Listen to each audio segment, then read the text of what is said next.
drink. This is Steven Mostyn, and today I'm going to tell you how I recruit, next on the Rec Tech podcast.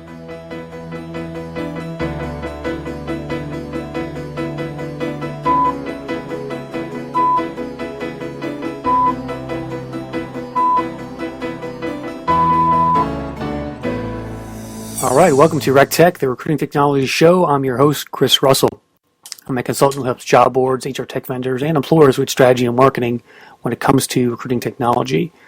So the goal of this show is to highlight interesting recruiting technologies as well as talking with recruiters on how they use technology to recruit. Today we have a special guest of How I Recruit. His name is Steven Mostyn. But first, the Rec Tech podcast is sponsored by Jobs to Careers. Jobs to Careers is the leading programmatic marketplace to find talent. Using predictive analytics, the company enables recruiters to estimate the cost and applicant volume they can expect and only pay for completed applications. Jobs to Careers' mission is to innovate the way talent effectively finds work and work finds talent. For more info, go to jobstocareers.com/employers. Now, on to our guest. Steve Mostyn is a leading expert and innovator in recruitment and sourcing.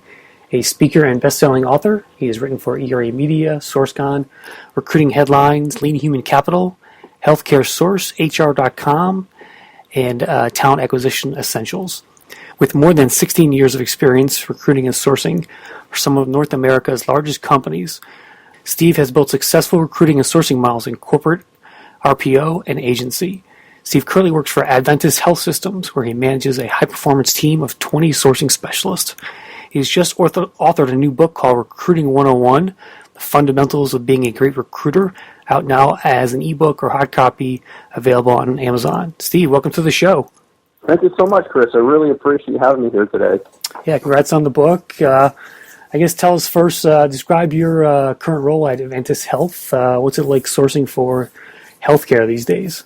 Great. Appreciate that, Chris. So, yeah, healthcare is definitely, in my opinion, in terms of hard to fill right now, healthcare with unemployment 1.8. Basically, if you are hireable right now, you will get a job. A nurse can really pick a map in the United States and work anywhere they want to work right now. So it's definitely a candidate's market. So it's been a lot of fun.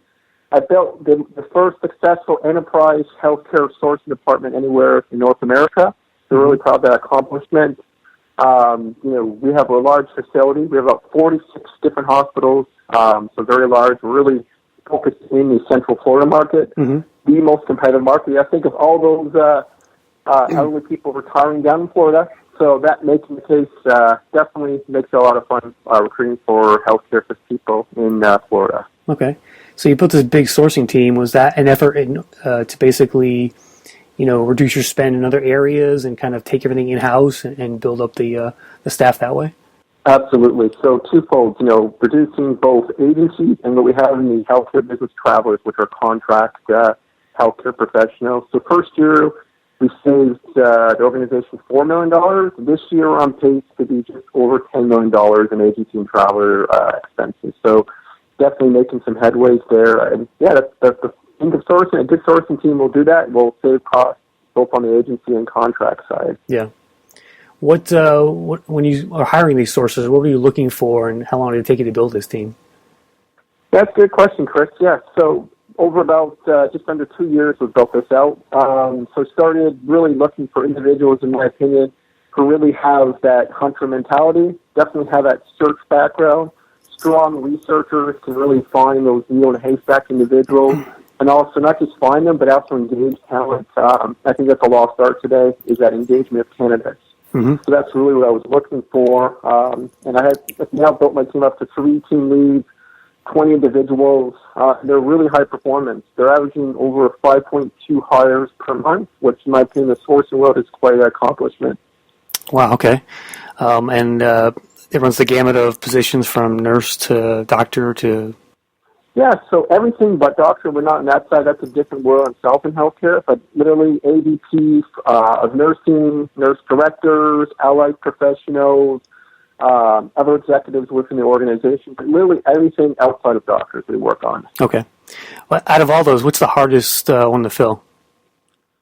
Oh, that's an easy one. I would say a cardiothoracic first assistant, CVR, RNFA. Anyone in the business in healthcare will know that is hard, and it's a very tight market for those individuals. Definitely, that would be by far the top of the food chain. Okay. And we'll get into how you source some of that later in the engagement piece. But what will recruiters learn from your new book, Steven? Explain what's in it for them. Sure. The real reason I actually wrote this book, I've been training and recruiters for almost 17 plus years now, and you'll find a lot of great recruiters out there who have they're great at the high-end stuff, like the Boolean techniques, etc. But really, the fundamentals are really lost today, especially with younger recruiters. It's like doing PhD without having a high school diploma, and that's what I'm finding with a lot of recruiters today. They'll create a fantastic Boolean string, but there's absolutely no engagement with the candidate. They'll just email a candidate. There's no calling the candidate up, convince that individual, creative ways to get someone interested. Even intake sessions. I've trained individuals who have no value whatsoever in intake sessions. Like, building a house without blueprints.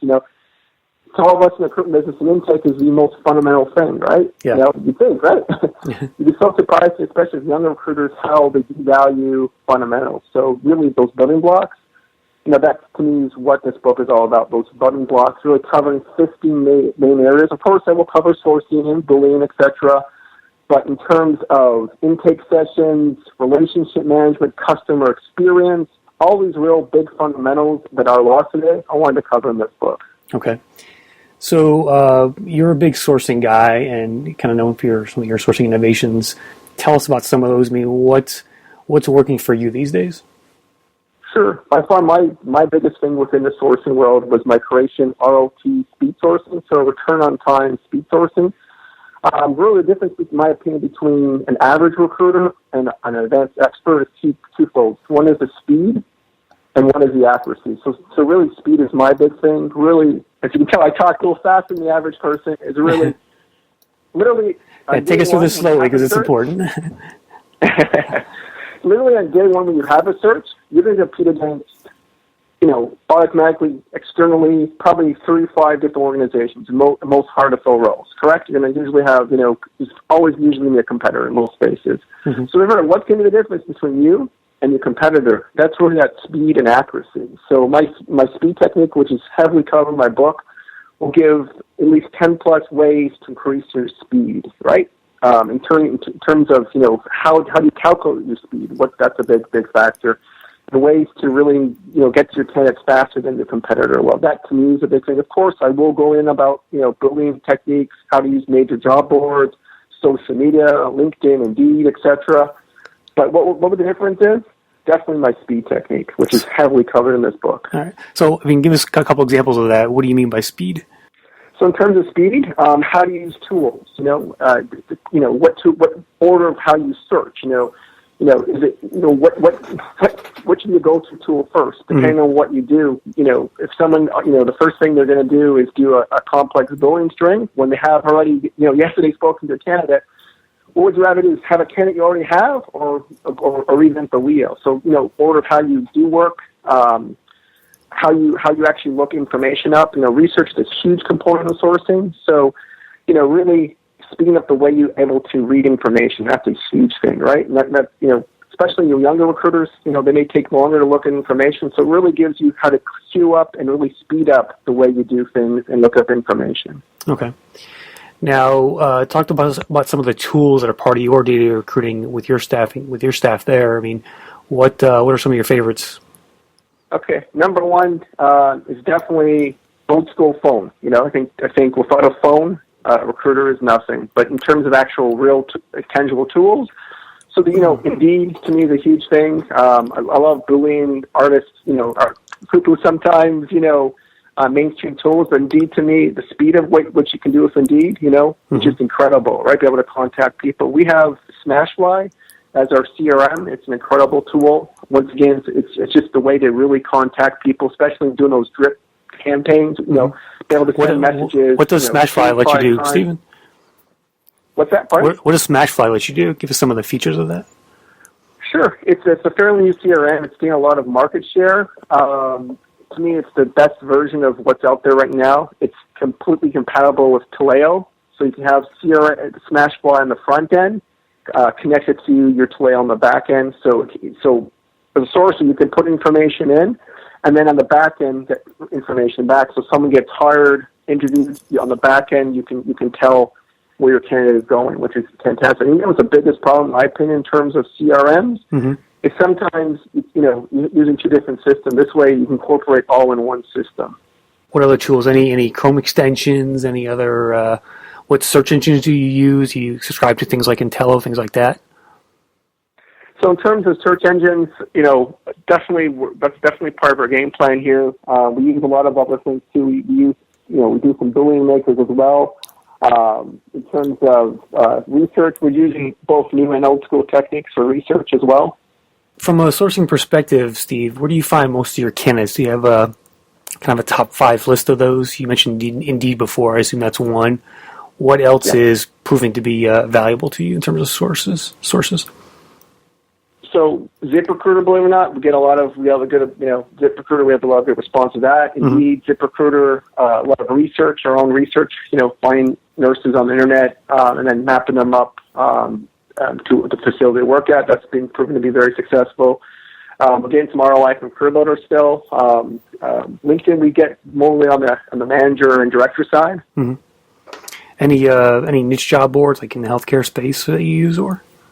I'll be honest, we've experimented off the niche side. ROI was pretty dismal, so we pretty much stay away from that. Healthcare is a little bit different than other things, like, CareerBuilder, for one, works really well in healthcare.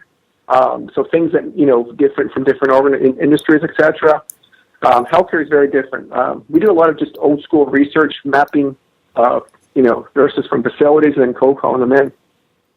Yeah, do you do a lot of, calling other hospitals and poaching?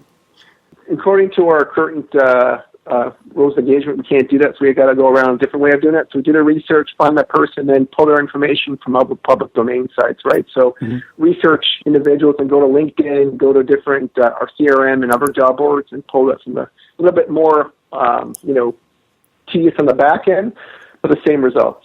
One of the areas in your book is about recruiters and their own personal brand. So tell us why that's so important for today's recruiter. So important. Thanks, Chris. That is such an important thing for many reasons. Number one, you think most candidates, when they look for a job, are going to go to Glassdoor to look at how a company's performed, but also LinkedIn. They want to know you are a real recruiter. This is so important. Have a picture. All recruiters, definitely make sure you have a picture. You're not just some random person in a little house. You may do that, but make sure you do have a picture. Make sure your profile is clearly written.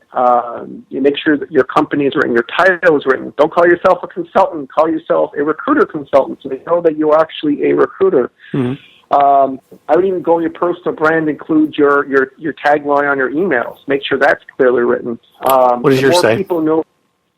It says Steven Mostyn, Senior Sourcing Manager, Talent Acquisition, so people know it's not just sourcing as in supply chain sourcing. Yeah. Gotcha. Your email, your phone number, all that should be clearly indicated. And to be honest, your personal brand is so important. Think of your future career as a recruiter, for people to know who you are, to be interested in you for future jobs, etc. It's such an important thing. You can grow your personal brand to such a degree that candidates will contact you if they know who you are. You have enough information out on you, to do enough search engine optimization within your own brand, candidates will come to you. That I can promise you. Yeah. Who do you look up to in the recruiting sphere in terms of other recruiters who have a great personal brand that use it well? Chris Russell. Well, thank you. There's a lot of people. There's a lot of people in the industry. Sanja Gay. I'm a big supporter and fan of Sanja Gay. If anyone know her, she's totally one of the biggest gurus in sourcing. Okay. So let's talk about cold calling. I've talked to a few recruiters lately who are trending more towards cold emails rather than cold calls. So what's your take on all that? So honestly, I think you have to use every piece of contact information, so email, phone, as well as texting, every possible piece of information you have. Mm-hmm. It's also about the engagement. Listen, some people may not get an email or phone. That's why you don't take a chance. I think you have any piece of information on a candidate, you bombard them with very effective, engaging copy that will get them to respond. You could be able to contact everyone in the world for a position, but if you're not engaged with that, it won't go anywhere. So my advice would be to use every piece of information you have to contact the individual to get them engaged. Okay. What's a good subject line to use in a cold email? Do you have a go-to that you sometimes use? Yeah, it depends. We sometimes currently have sign-on reload, so that's a huge thing. $20,000 sign-on reload. That can, if I'm a nurse, that would get my attention. $20,000. Yep. When we don't have the sign-ons, interesting position, something different, something to catch their attention on the tagline, not just job, right? Hey, we get a lot of jobs, right? How many senior architects get bombarded of jobs? And what's going to separate your tagline? And really, people make a split-second decision based on the tagline to read more. Let's get into engaging candidates. To me, it's about being human and connecting with them on a personal level. How do you teach your sorcerers to engage the candidates the right way? That's a really good question as well. And as we talked about engagement, and that's why I like phone, really to get that person phone. You may just be another recruiter with another job, but to really develop those relationships, both short and long term. I think it's still a relationship business. Technology has definitely advanced us exponentially to where we were, 15, 20 years ago, but still a personal business. Think of when you buy a pair of shoes. You sometimes may spend more money on a higher level shoe if you're going to get that customer experience. Candidates are no different, right? If they trust you as a recruiter and are more engaged in you, there's a higher propensity for them to want to follow what positions you have. So this is why I highly recommend, in terms of engagement, is to really develop that personal relationship within that personal engagement. Yeah. Are there any kind of tactics you might use to do that? I mean, give me an example of, engaging a candidate through one of your methods? Yeah, in terms of messaging, just to make it personable. Yeah, just get it more personal. What's an example of that to you? Yeah, so in the introduction, say something about what's in it for them. Really, trying your profile intrigued me for a position I have. Wouldn't be a good time we can speak about this in more detail. Something that's in it for them. It's not just the role, but what's in it for them, really. Right. Okay. And then in terms of engagement, when you get them on the phone, really is to really provide that information for them. What's really in it for them. Yeah. Tips for the intake session. This is the key part of recruiting overall. What are the key questions that you need to ask in an intake session that are really important to ask? So really going above the basics, just really understanding truly what a hiring manager needs. A great example of this is, really fit in that basket, is to really understand what basket they're looking for. Think of a software architect. There are many times where a hiring manager will take a senior developer who's done a lot of design work and hire them as an architect. But if you don't ask that question, you really will never know that, right? Same thing in the nursing world. A lot of times for ICU nurses, a lot of hiring managers will take PCU nurses. So it's really, if you don't ask, you'll never know. It's like why bring that basket all the way up? We can bring it all the way down. That's why it's so important to have these intake sessions, because all of a sudden it's a completely different search. A lot of times jobs will say 5 years experience. By asking a simple question, we accept someone with 2 to 3 years experience. A lot of times, a lot of hiring managers will bring that down. A lot of times things are perceived to be nice to have. You can remove those right away and really understand what they truly need. Find out maybe the hiring manager has people in mind. You could be wasting your time. Maybe they already have an internal person in mind. And you could have spent all that time, but if you didn't ask that question, you would have just spent a week or two of your valuable time on a role that already really is a waste of time. Yeah. Are you doing more managing now, Steve, or are you still doing sourcing and recruiting overall? So about 95% is definitely more on the strategic and management side. I manage a team of 20, but I like definitely keep my, definitely my foot in the water. I personally do work on senior manager roles and executive roles from time to time. Mm-hmm. I just completed a great search of a senior manager of talent acquisition for our organization. And I'll be honest, from time to time I help my team. I do a lot of Boolean searches, just just get my skills out just to help them up. Or I know time to time I will even handle a rec just to alleviate my team's efforts. Gotcha. Okay. And how many recs does your team have overall? What's the average for each person? Yeah, I would say give or take, we're probably doing about 20 recs per person. To be fair, most of these are singular or the same thing usually. You know, we talk a lot about finding purple squirrels in recruiting a lot. So what's your proudest moment in terms of finding that purple squirrel through your sourcing techniques? So this is a crazy one. When I lived in Canada, I worked for Scotiabank. I was assistant manager. It was a project. Canada has a little different diversity than the United States. So the special diversified groups they wanted us to increase numbers for were individuals with special needs, as well as Aboriginal Canadians. So for individuals with disabilities, I had to find a IT manager, or it could have been a individual who's an Aboriginal Canadian. So obviously, most people could put them on their resume, you know, I'm Aboriginal Canadian, or I have a disability. So a little difficult to find an IT manager in capital markets. You know, that's pretty hard to begin with. And then you need one to find in those special groups. So I'm really proud of this. So I did a lot of research. I contacted across Canada all the different university alumni associations. So I contacted the Aboriginal Canadian alumni group at one of the major universities in Canada. They provided me an opportunity to post out to all their members that have a job available. Lucky for me, somebody responded who was an IT manager who happened to have capital market experience. So I was very proud of that one. Steve, I was just thinking, do you track like your outreach in terms of how effective it is, and if so, what would that percentage be?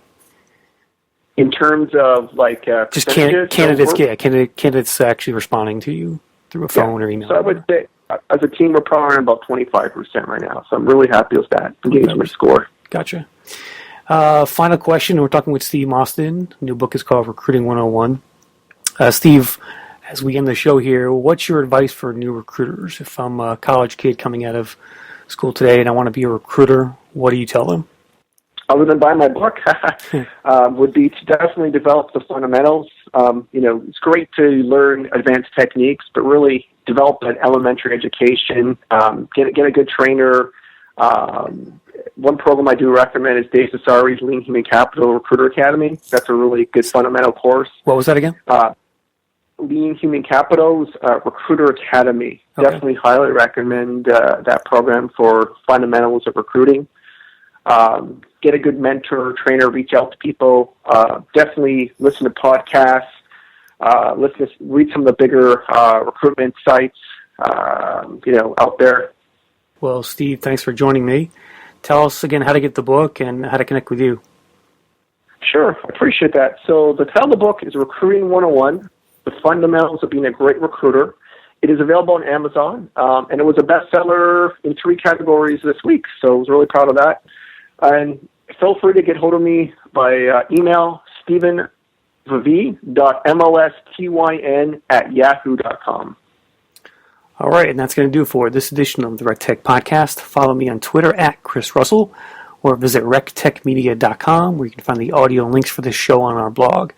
Also note, we are now on iTunes and Google Play, so subscribe there to get these episodes on your device of choice. Thanks for listening. I'll see you next time.